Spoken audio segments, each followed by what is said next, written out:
NCR और दिल्ली में हवा काफ़ी जहरीली हो गई है और अब ये गंभीर श्रेणी में पहुंच गई है। इसे देखते हुए दिल्ली एनसीआर में ग्रेडेड रिस्पांस एक्शन प्लान यानी कि ग्रैप का जो चौथा चरण है उसे लागू कर दिया गया है। अब आप समझ लीजिए कि दिल्ली, गुरुग्राम, फरीदाबाद, गाजियाबाद, नोएडा और ग्रेटर नोएडा में इसके तहत 5वीं तक के स्कूल बंद रहेंगे।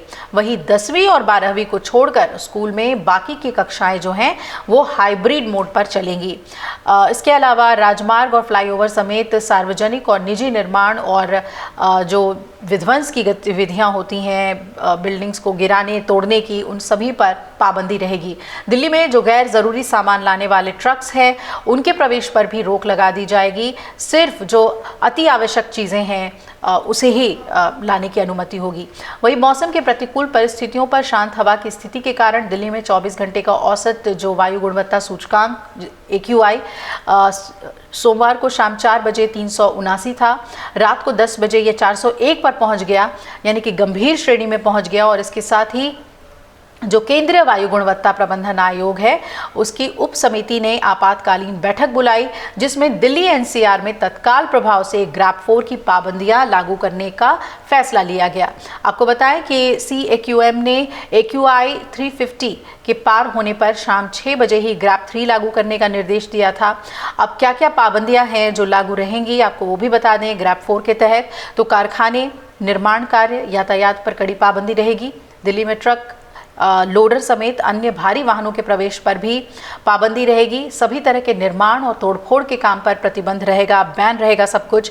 और 10वीं 12वीं के स्कूलों को छोड़कर सभी स्कूलों को बंद रखा जाएगा, ये कहा जा रहा है। हालांकि 5वीं तक तो बिल्कुल ही स्कूल बंद रहेंगे, बाकी हाइब्रिड मोड पर चलेंगे। सरकारी और निजी कार्यालयों में वर्क फ्रॉम होम का निर्देश दिया जा सकता है। कच्ची जो सड़कें हैं वहां पर आवागमन, निर्माण सामग्री ले जाने वाले वाहनों पर रोक लगाई जाएगी।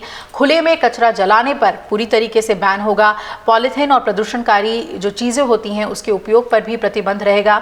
एनसीआर में भी AQI गंभीर श्रेणी में पहुंच गया है और जैसा कि हमने आपको बताया कि 10 बजे गाजियाबाद में AQI 409 था, नोएडा में 403, ग्रेटर नोएडा में 410, मेरठ में 361, बहादुरगढ़ में 380, गुरुग्राम में 338 और फरीदाबाद में 338 रहा। इसके अलावा कोहरा भी छाया हुआ है। पालम में जो विजिबिलिटी थी वो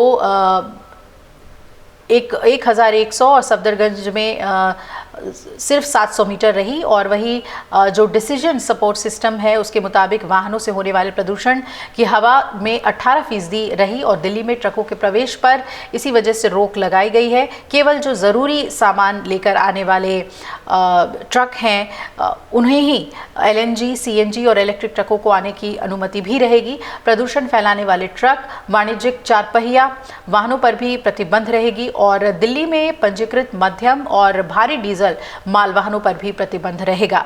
सरकारी और निजी ऑफिस में 50% कर्मचारियों के लिए घर से काम करने के भी निर्देश दिए जाएंगे। यूपी में भी जो मौसम का असर है वो भी आपको बता दें कि यूपी में शीतलहर और कोहरे का असर दिखाई दे रहा है। दिल्ली में भी आज बहुत ज़्यादा ठंड और कोहरा दिखाई दे रहा है। सुबह सुबह ही जो है वो कोहरा देखने को मिला।